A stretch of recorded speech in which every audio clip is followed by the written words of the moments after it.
Good morning and welcome everyone. Welcome to today's webinar. One moment while I just get my guests up on the stage. Cool, they should be popping up any second. So today we are looking at an overview of the economy in 2022 and also the property market. Cool, so here on stage with me we have Jarrod Kerr, Chief Economist of Kiwibank, and coming on is also Knight, CEO and co-founder of Relab. My name's Stacey. I'm the Sales and Marketing Coordinator here at Relab. Just to start off with, quickly, I've got a few admin things for the attendees.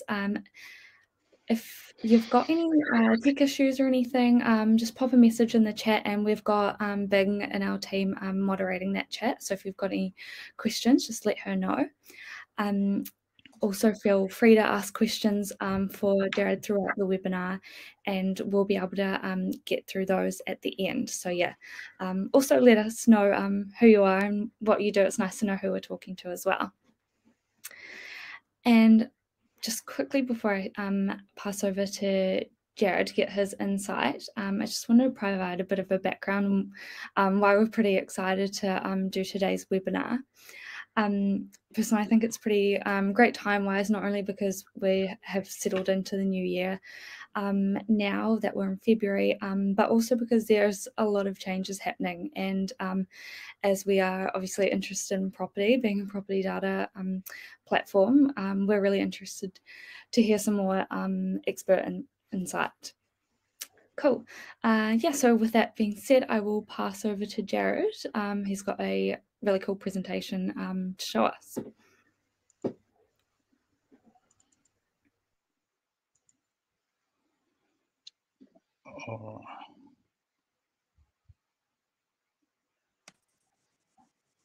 All right. Well, good morning, everyone, and thank you very much for inviting me to speak today. I always really value doing these webinars because of all the questions that you get at the end. We economists, we think we know what's going on, but to be honest, it's great to hear what people are thinking on the ground, and we get a real good sense of what's actually happening with the questions that are asked. So please feel free to write as many questions as you like in the chat, and I'll do my best to get on top of them and answer them at the end. There's plenty of time for us to tackle Q&A at the end. There is a lot going on in today's world. Omicron obviously dominates the headlines. We've got geopolitical risks with Russia on the border of Ukraine, and we've got high inflation, and we've got global supply chains that continue to be disrupted. So there is a lot going on. Interest rates are rising as well. There is a lot for businesses to digest, and there is a lot for property markets to digest over the year ahead. So we'll get stuck into it. There are three things that I'd like to go through with you today. The first is Omicron itself. We're going from a pandemic to something that is endemic. We're going to have to live with it. But in the meantime, Omicron is causing quite a lot of disruption and throwing up some massive challenges for businesses. We're going to see a spike in absenteeism, so people who are forced to isolate and stay at home and unable to work. And global supply chains will continue to be disrupted by the Omicron variant. So that's probably the first point and the major challenge in the near term. The second point that I'd like to make is some good news, and good news that doesn't actually make a lot of headlines, and that is our export prices. We've got record high export prices in New Zealand. It's a massive income boost for rural New Zealand, so a lot of money going into the regions. Of course, that's supportive of property markets when you see a huge income boost like that. Fonterra is a classic example right now. So dairy producers are receiving $9.50 per kilo of milk solid, and that is a absolute record high. So huge income boost for rural New Zealand, and that will continue from here. And the last point that I'd like to make is that interest rates are rising, so that's going to have an impact on the property market. Interest rates have risen quite a bit over the last 6 months, and they will continue to rise over the next year. So the Central Bank of New Zealand is facing an economy that is doing actually remarkably well and is incredibly resilient, but is facing high inflation and a really tight labour market. And in that world, the central bank has decided that they want to normalise policy, so take interest rates back to more normal levels, and we're not there yet. So we expect to see another 150 basis points, 1.5% of interest rate increases from here, and that'll take mortgage rates back up above 5% by the end of the year. Now, you've all seen, I think, maps like this. The Omicron variant is spreading around the world and quite rapidly. That chart at the bottom there shows you just how transmissible, just how infectious the Omicron variant is, and the recent wave of infections that we've had completely dwarfs the other waves of COVID that we've seen in the last 2 years. So the economic disruption is far greater than the previous outbreaks, so to speak.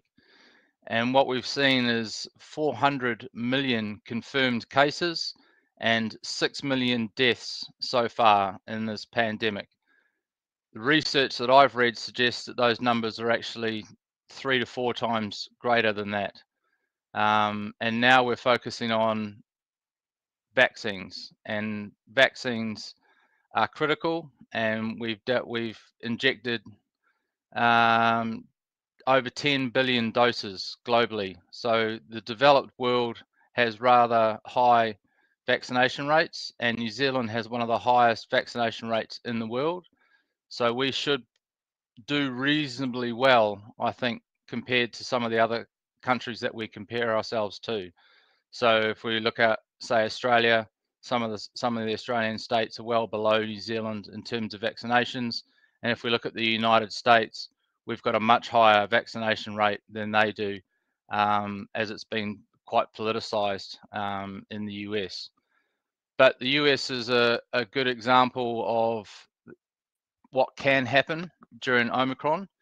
And what we've seen in just the last month has been a spike in absenteeism. So the number of people who are unable to work has spiked to 3.6 million. That is equivalent to 65,000 people in New Zealand being put out of work.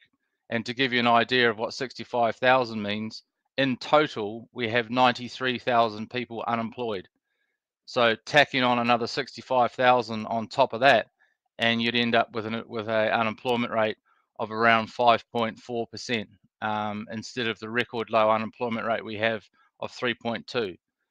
So the US is almost like a worst case scenario, but what we're saying here is we do expect to see a spike in absenteeism, people unable to work due to illness or self-isolation.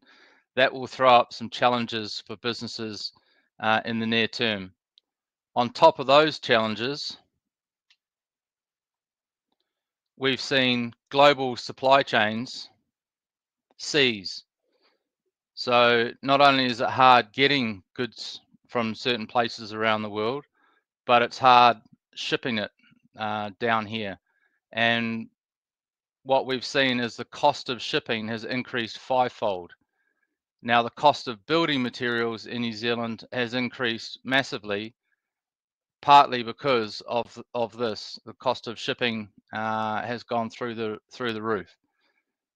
We expect shipping costs to come off over the year ahead, but in the near term, they're going to remain high, and costs of doing things, costs of goods is going to continue to be quite inhibitive for the building industry. Ooh. Now, what that is doing is it's causing inflation. So we've seen shipping costs rise, we've seen supply chain seize, and what that's doing is causing a spike in inflation around the world. On top of that, we've seen oil prices spike as well. So that is causing all sorts of price pressures around the world, and the cost of doing business has increased quite dramatically in the last year. All of this is weighing on business confidence. So businesses are sitting there with all this uncertainty around Omicron, with all these price pressures coming through, and in the last couple of quarters, their confidence has shifted, their confidence has fallen. We've seen investment intentions decline, which is a real concern for us economists. We like seeing investment intentions rise. We like seeing investment intentions remaining at high levels because that points to growth. Businesses that are willing to invest, willing to expand, are businesses that are willing to grow. Whereas at the moment, because of all this uncertainty, we've seen businesses sort of batten down the hatches a wee bit, get a bit concerned about what's going on, and we've seen their confidence come off. I think it'll take at least another quarter or two for that to turn around. Once the Omicron variant has gone through, hopefully in a matter of months, not quarters, we will see economic growth, I think, return, and we'll see confidence in businesses and housing markets return as well. The other point that I'd like to make is the chart on the left on hiring intentions. Hiring intentions haven't changed at all. Businesses are really struggling to find good workers.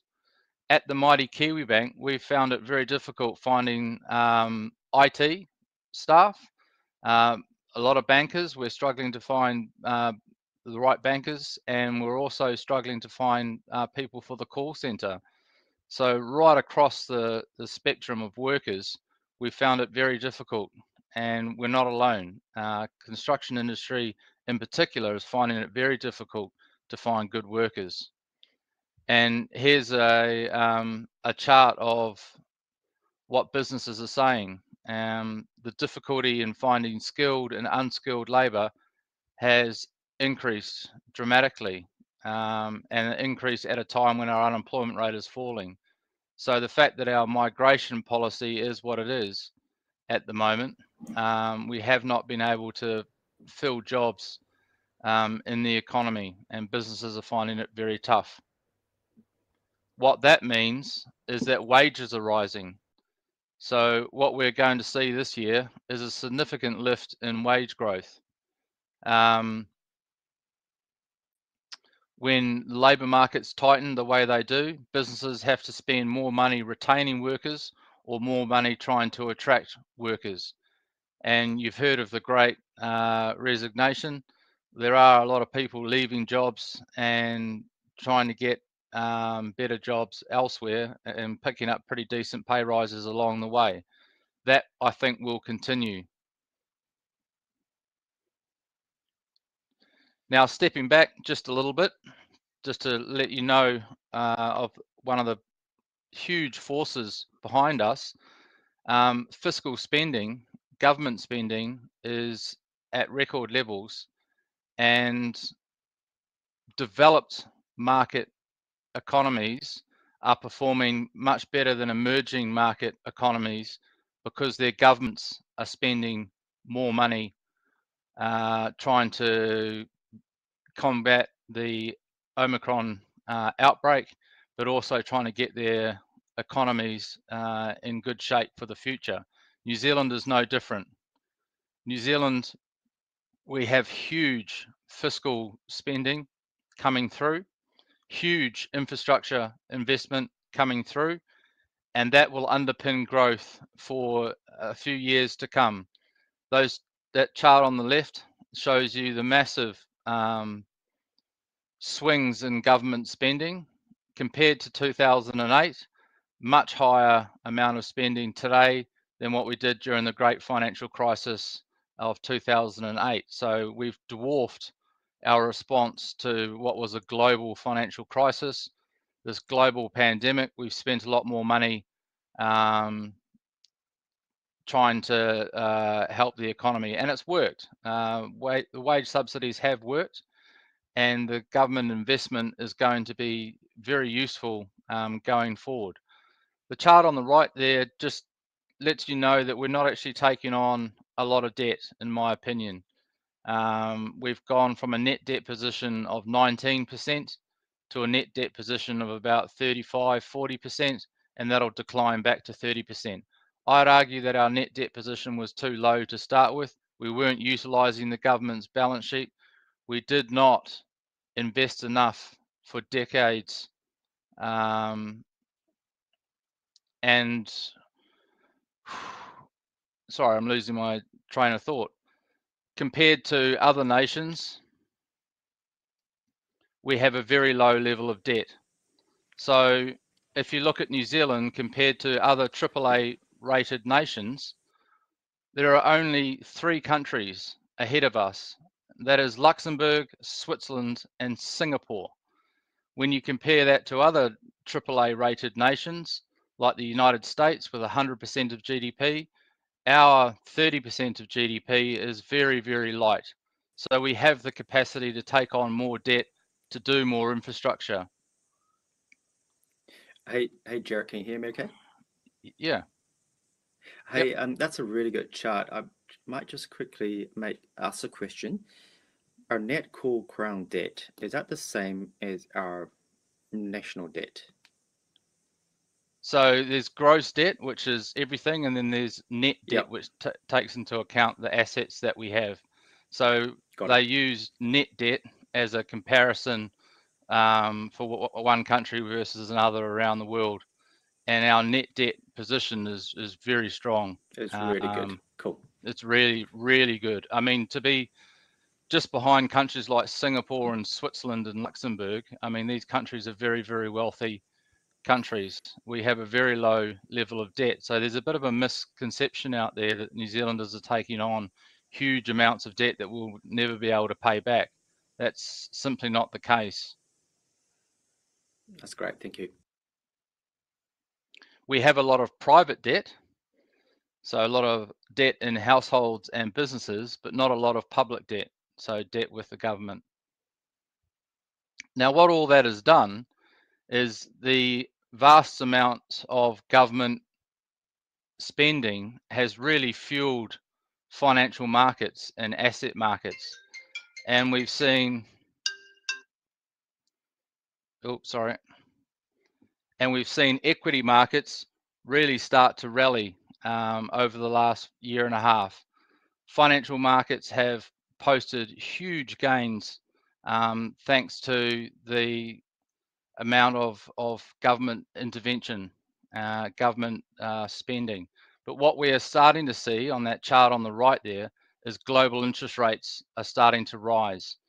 So we had a problem, we had a recession, government spent a lot of money to get out of it. We had a massive rebound in growth, and equity markets, housing markets all took off. And now we're in a position where global interest rates are starting to lift. And you can see that all interest rates around the world are starting to pick up. So New Zealand was one of the first markets to really see our interest rates move because we had the strongest housing market around, and we had a central bank that was one of the first to come in and start lifting interest rates, start lifting the cash rate. What we're going to see over the year ahead are a number of other central banks coming in and lifting interest rates. So the US Fed is going to start lifting interest rates in March.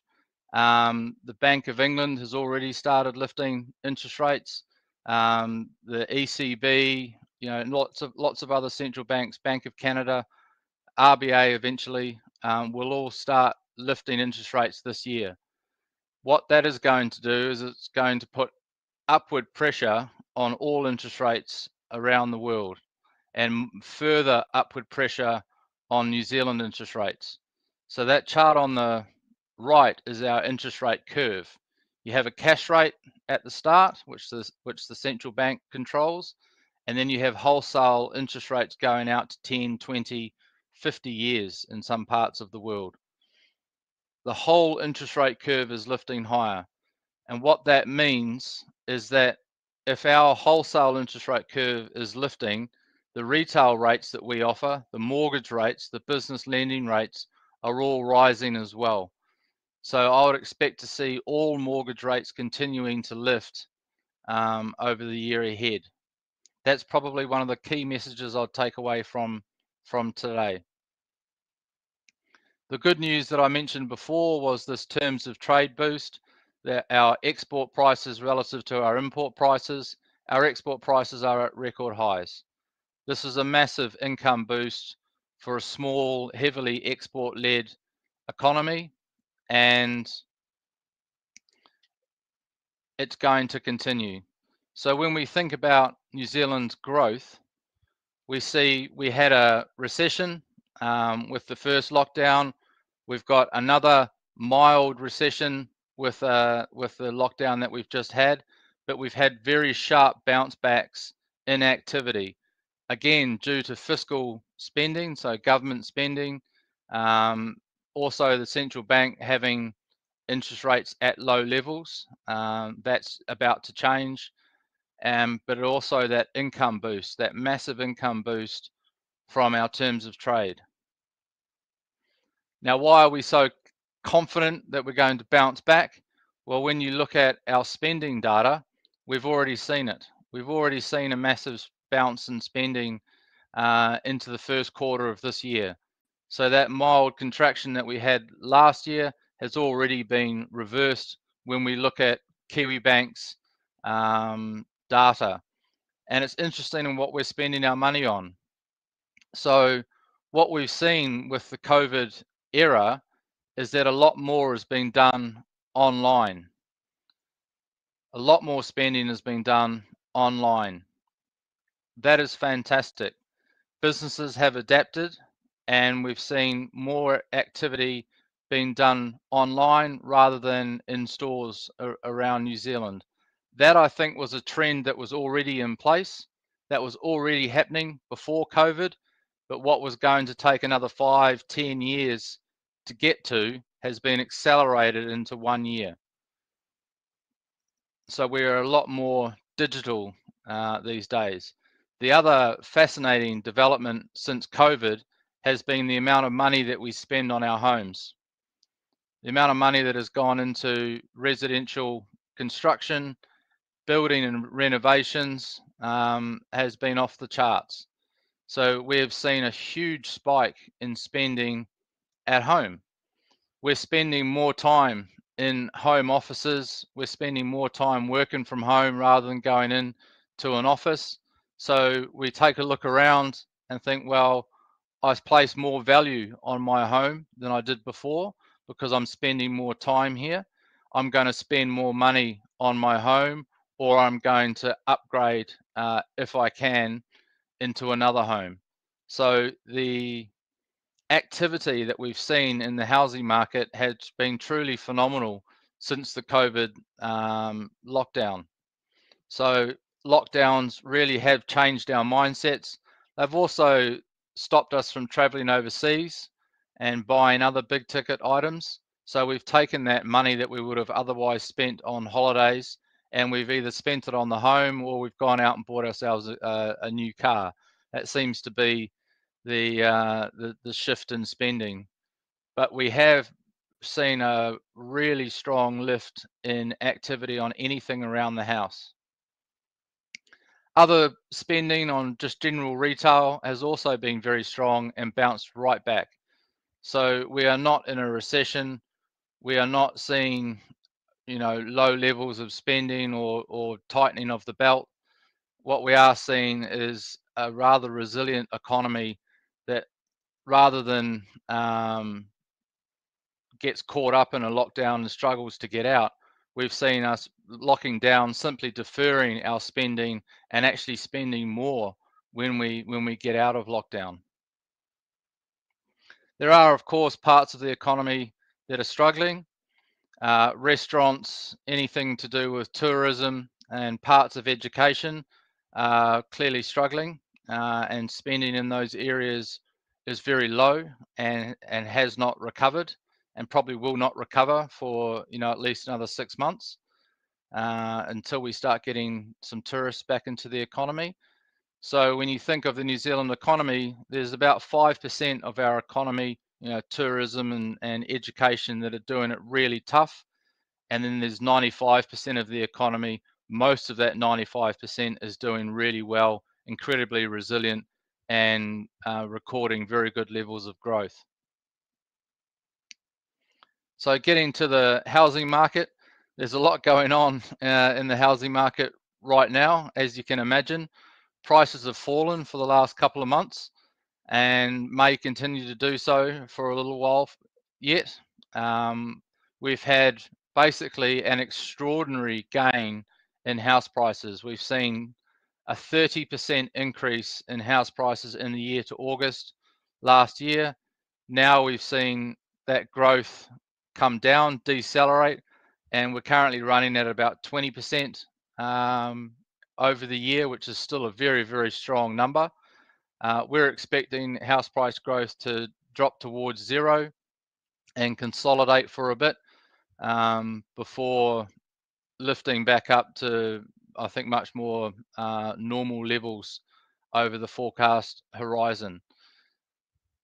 What's causing all of this? Well, first of all, interest rates were slashed to record lows.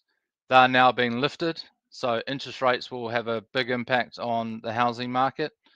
You've seen a lot of regulation coming through, so the CCCFA has caused quite a sharp contraction in credit, so the availability of mortgages has been hit very hard by CCCFA. We've also seen a lift in LVR restrictions and some banks using debt to income ratios. And of course, as you all on this call know better than me, the changes to the tax interest deductibility has also weighed on the housing market. What we've seen is investors shifting from existing dwellings into new dwellings, which to me is a good thing. That is helping fuel the supply of homes. So one problem with the housing market right now, as I mentioned before, is cost. So the cost of building a home has skyrocketed in the last year. The issue there is it's going to be much harder to build affordable dwellings when the costs of construction are blowing out. We've heard, numerous stories of construction costs blowing out, the costs of building being up, somewhere between 10 and 30% over the last year, depending on the types of projects that we're looking through. It really is quite a handbrake. So I think that will start to ease over the year ahead as shipping costs come down, as global inflation hopefully starts to come down. But for now, these rapidly rising costs are something that we're having to wear.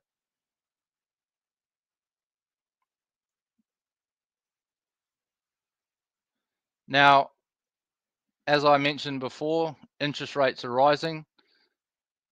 We've got a situation where our economy is doing reasonably well. We've got high inflation, very low levels of unemployment, and we've got a central bank which is willing to lift the cash rate. So the cash rate today is 75 basis points, or 0.75%. As of next week, it'll be 1%.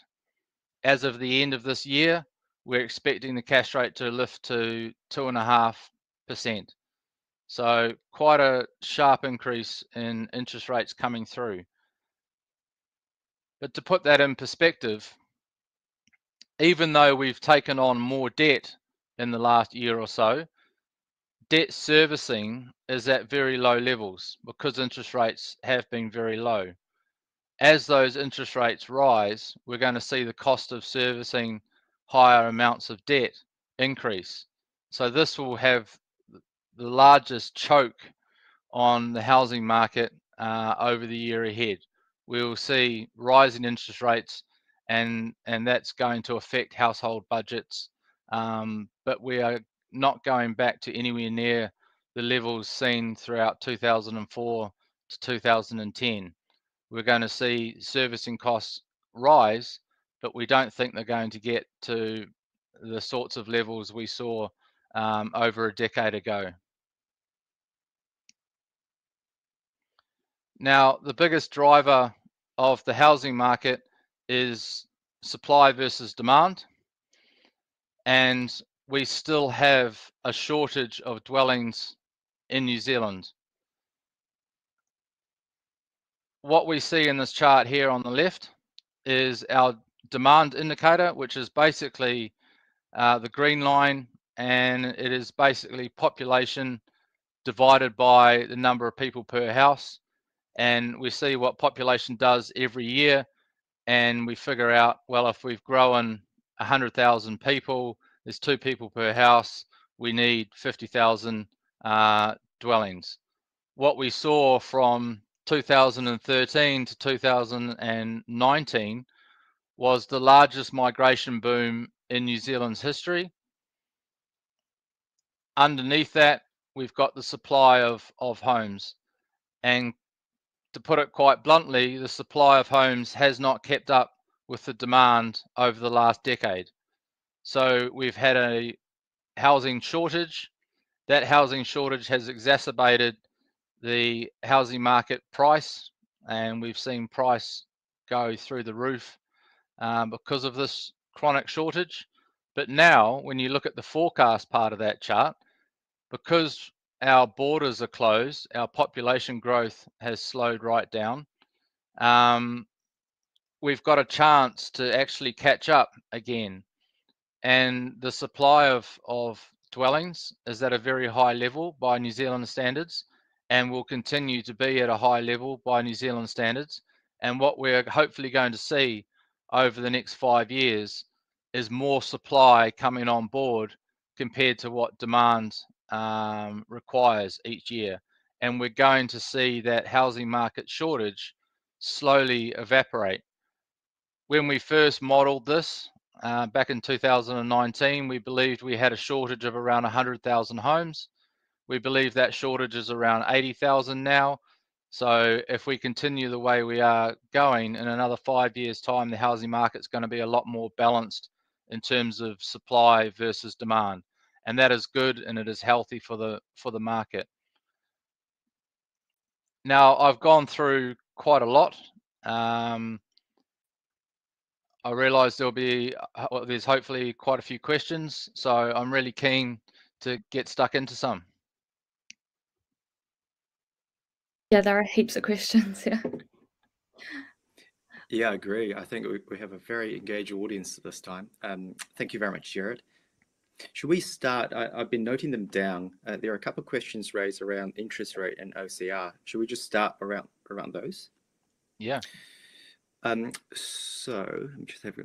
John has asked a question: will RBNZ increase OCR by 50 points or 25 points next week?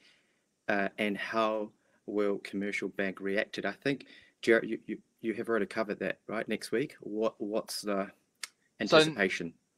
So next week, I believe they'll increase the cash rate by 25 basis points. There is talk that they could do a 50, but I believe, given all the uncertainty around Omicron and everything else going on at the moment, there's no need to spook the market.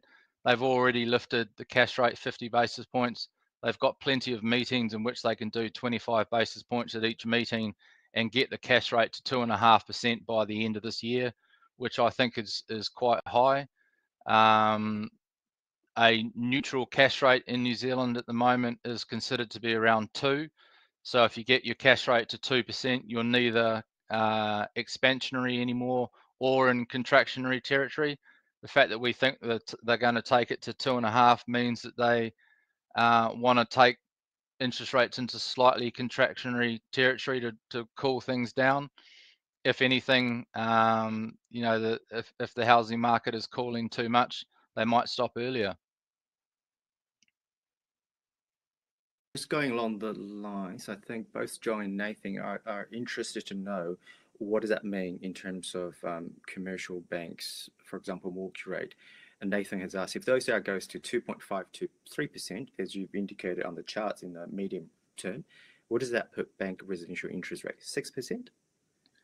Yeah, I like a question that answers itself. So yeah, he's right. It would probably put mortgage rates between 5 and 6% if we get a cash rate going to 2.5 to 3.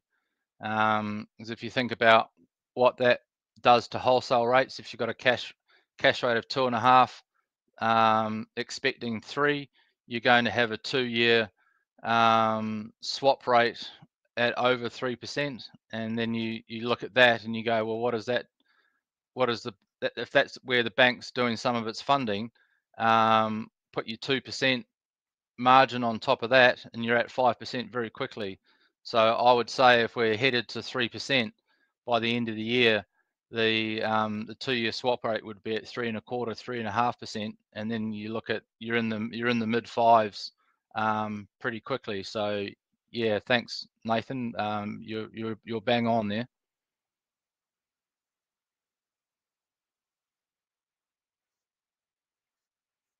Property related questions here as well. I'll go to Daryl's question. The huge spike in spending at home, is the increase in material costs a reason to it?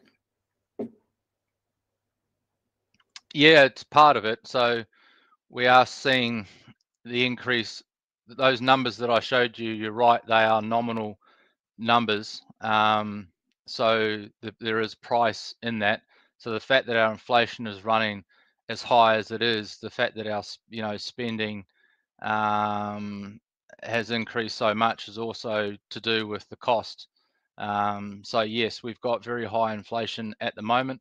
Our imported inflation, so the stuff that we import from overseas, that's running at about 7%, whereas the domestically generated inflation is running at a bit over 5%. So that's pretty decent price increases for the goods and services that we consume, and particularly in the housing market, a lot of the increased spending is both in volume terms, we're doing a lot more, but the fact that the price has gone through the roof as well is also inflating that number.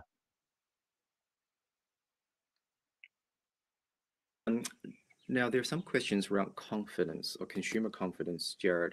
There was a question around the rationales or the reasons for you and your team to believe that consumer confidence will bounce back. And I think you've already touched on some of that. Do you mind just elaborate a bit on the reasons around us seeing increased consumer confidence? So we get hit by things every now and then, and confidence falls. So there are a number of things, I guess, weighing on confidence at the moment. I think the first is the Omicron outbreak that really has dampened spirits and is causing some concern out there. The other drivers that potentially weighing on confidence could be the rise in interest rates, although I think it's too early for that to have had much of an impact so far. I think that's something that we'll see over the rest of the year. But yeah, I think the Omicron, the news from overseas, the fact that oil prices are as high as they are, and petrol prices at the pump are as high as they are all weighing on confidence at the moment. A lot of these things are temporary. Well, what we consider to be temporary. Omicron's not going to be dominating our headlines for the rest of our lives. At least a few months from here, but hopefully by the end of the year, we're in a much better space. And I see the momentum in our economy as being strong enough for us to be in a better headspace in the second half of this year. So even though interest rates are rising, I still think consumer confidence and business confidence can strengthen over the second half of the year. Cool. And from Serena, would fixing a mortgage rate for a longer term than 1 year make sense, and for how long? Oh, how much longer? Yeah, that's a good question. I can't offer personal advice, but what I can say is what I've done personally with my mortgage rate. What I have done is I've split my mortgage up into a number of buckets, and I've got some coming off in a year, some coming off in 2 years, 3 years, and 5 years. I like having some certainty over what interest I'm going to pay, particularly if it's on an investment property. I would probably go further out. But interest rates, they have lifted a lot in the last 6 months, but I think they've got a lot further to go, as we said with Nathan's question. So yeah, I would look at it like that. Right, again, not financial advice. Yeah. Hey, Jarrod, I'm just looking at your current slide, which is quite interesting. And I'm going to start, just quote a news article, which I think is quite relevant in terms of regional residential real estate. So this is a article on interest.co.nz that came out yesterday or the day before around auction clearance rate. So I'm just reading from this article here. Auckland auctions monitored by interest.co.nz as the first 2 weeks of February was just 30%, and Waikato has even a lower auction clearance rate, around 29%. That's almost a 40 to 50% drop from previous month. However, in contrast, the market appears to be most buoyant in Canterbury, where the overall auction sales rate was around 67%. So would you be able to shed some light around the regional real estate activities and auction clearance? And does that have any relationship with the chart you're showing us here? Yeah, thanks. So the data has been particularly choppy and messy in the last couple of months. So I'm not reading too much into each monthly read, but there's definitely been a softening in housing markets around New Zealand. What this chart tries to show is Canterbury is a really good example. I know they had the earthquakes and massive disruptions, but what this graph shows is that when you build a lot of dwellings, like we've seen in Canterbury, you don't get the same price appreciation. So their market is better supplied than other markets. When you compare Canterbury to, say, Gisborne, Taranaki, Auckland, Hawke's Bay, we have not seen the amount of supply that we've seen in other parts of New Zealand. So we've seen a much higher spike in price, and that's not a good thing. That's a severe shortage in a market. And I guess what we're trying to say is supply, supply, supply. Everything we talk about in housing tends to be around demand. It's hammering investors. You know, investors are the problem. No, they're not. Investors are not the problem at all. You know, there's too much credit. Let's lift the LVRs. Let's remove interest deductibility. Let's you know, implement DTIs and a triple CFA. All of those things were designed to restrict demand. Demand is not the problem, right? We have not built enough homes over recent decades to keep up with natural demand. And this chart proves, you know, Canterbury, you have seen this massive increase in supply, and their housing market didn't run away anywhere near as much as the other housing markets that are in chronic shortage.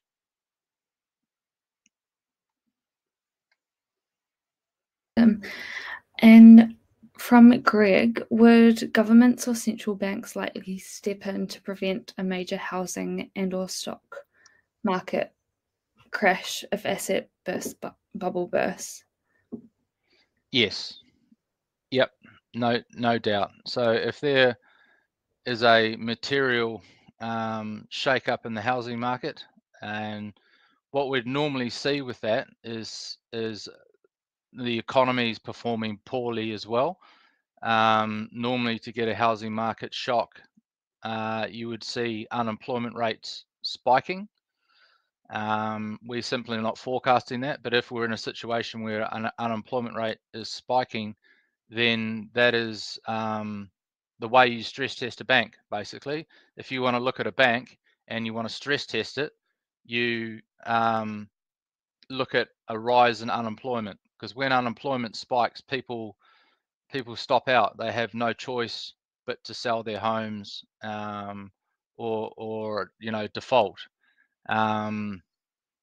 So in that situation where house prices are falling materially, not just a couple of percent, but like 10, 15%, then we're in a world where the central bank is slashing interest rates and doing quantitative easing again, and a world where the government will be trying to provide support at the same time.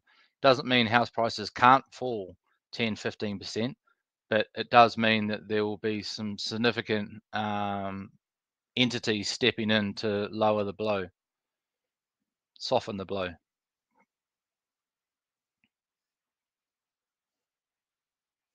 Jarrod for PM. You're getting lots of, if you ever considered another career path. Just jokes. But all jokes aside, I'd like to ask you a question, Jarrod, around serviceability. So do you mind taking us a couple of slides before you had this chart looking at household serviceability for the last 2 decades, I think? Yep. Debt and yes. Okay.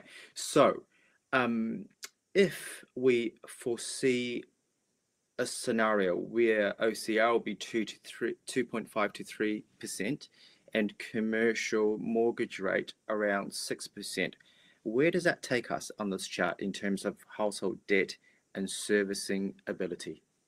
Back to where we were around 2014 to 2016. So back to around that sort of 8 to 9% of disposable income. So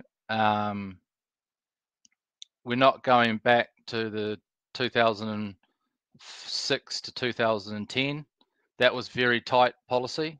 We'll be going back to what would be more normal, and that would be, I think, between that sort of 2014 to 2017 type level. And at that time, we did not see households falling over. And again, when we look at our serviceability of mortgages, when someone comes to a bank and says, "I want to take out a mortgage," we put in a floor on an interest rate as a test rate, and that test rate's normally somewhere between 6 and 7%, probably closer to 7% now. So in theory, if we've done our jobs right, you should be able to pay off a mortgage rate of 6.5, 7%. The fact that you were paying 2.5% last year, and you're now moving to 4.5, 5%. That is obviously going to eat into disposable income, and is going to eat into what the consumer can do, but it's not going through, that test rate of 6.5, 7%.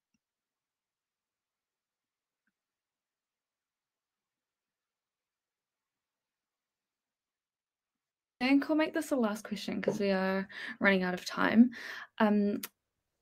From Nathan, the confidence in markets seems very different from Q4 21 to Q1 22. With the triple CFA, interest rates, and COVID, do you believe this will continue throughout the year?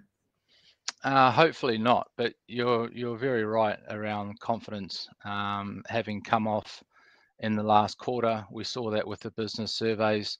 We're seeing that with consumers.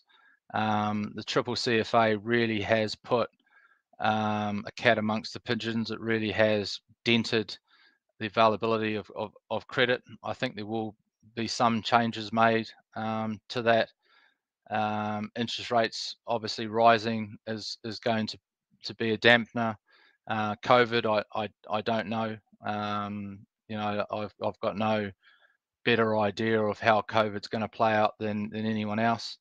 But like I said, I do believe that if these shocks are somewhat temporary, then in the second half of this year, we'll find that the momentum we've already built up in the economy will continue and things will get better.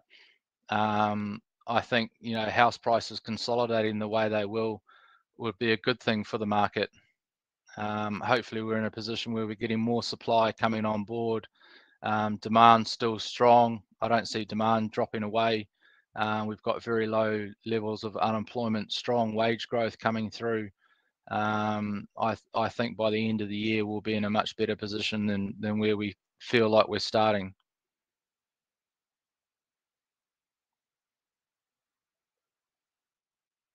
Okay, well, I'll wrap up there because we are 50 minutes into it.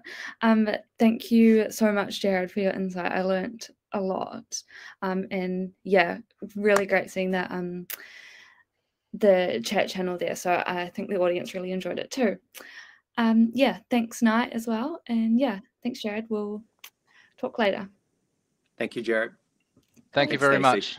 Thank Thanks for the you. questions. Have a good day, everyone. See ya.